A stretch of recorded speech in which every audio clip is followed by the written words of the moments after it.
ఈ అహంకారం అనేటువంటిది మానవుల్లో ప్రవేశిస్తే ఎంతటి హీన స్థితికైనా కూడాను, ఎంతటి సన్యాసినైనను, ఎంతటి గొప్ప విద్యావంతుడైనప్పటికీ, ఎంతటి వాడైనప్పటికీ వాడిని అధోగతి పాలు చేస్తుంది. The moment ego enters a man, whether he is a great sannyasin, a great scholar, or a wealthy man, or a వేషం వేసుకున్నంత మాత్రం సన్యాసి కాడు. by merely putting on the dress, one cannot become a sannyasin.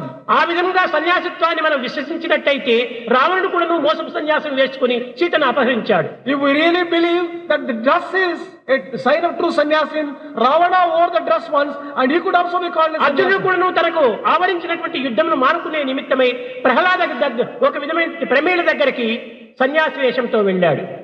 Even Arjuna, in the garb and robes of sannyasin, in order to give up the war, he wore those clothes.